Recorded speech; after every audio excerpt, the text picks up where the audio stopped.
മാല പൊട്ടിച്ച് രക്ഷപ്പെടാൻ ശ്രമിച്ച ആളാണിത്. നാട്ടുകാരുടെ വലിയ സ്വീകരണങ്ങൾ ഏറ്റുവാങ്ങിയത് കൊണ്ടാണ് വീൽ ചെയറിൽ ഇരിക്കേണ്ടി വന്നത്. ട്രിച്ചി സ്വദേശി ധർമ്മരാജ ഇന്നലെ രാവിലെ പാലക്കാട് ചിറ്റൂരിൽ വെച്ച് നടന്നു പോവുകയായിരുന്ന വീട്ടമ്മയുടെ 3.5 പവൻ തൂക്കം വരുന്ന മാല പൊട്ടിച്ചു. പിന്നാലെ എത്തിയ കാർ യാത്രക്കാരൻ സംഭവം കണ്ട് പോലീസിൽ വിവരമറിയിച്ചു. പോലീസ് പിന്തുടരുന്നുണ്ടെന്ന് മനസ്സിലാക്കിയ ധർമ്മരാജും സുഹൃത്തും ബൈക്ക് ഉപേക്ഷിച്ച് രക്ഷപ്പെടാൻ ശ്രമിച്ചു. പെരുവമ്പിൽ വെച്ച് നാട്ടുകാർ വൻ സ്വീകരണം നൽകി. പിന്നീട് രാത്രിയിൽ റിമാൻഡ് ചെയ്യുന്നതിനായി മജിസ്ട്രേറ്റിന് മുന്നിലെത്തിച്ചു.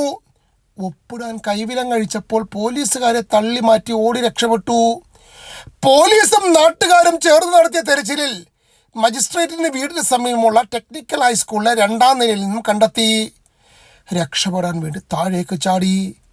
പിന്നീട് വീൽ ചെയറിലുമായി. സ്വാഭാവികം, 2ാം നിലയുടെ മുകളിൽ നിന്ന് ചാടിയാൽ ജീവൻ തിരിച്ചിട്ട് തന്നെ ഭാഗ്യം. പിന്നെ നാട്ടുകാർ എന്തൊക്കെയോ കൊടുത്തിട്ടുണ്ട്. 35ലധികം മോഷണങ്ങൾ. ആദ്യമായിട്ടൊന്നുമല്ല ഇങ്ങനെ രക്ഷപ്പെടുന്നത്. പക്ഷെ ഇനി പഴയതുപോലെ ഓടാൻ കഴിയുമോ എന്ന് ചെറിയൊരു സംശയമുണ്ട്. വിദഗ്ധ ചികിത്സയ്ക്കായി തൃശ്ശൂർ മെഡിക്കൽ കോളേജിലേക്ക് കൊണ്ടുപോയിട്ടുണ്ടേ.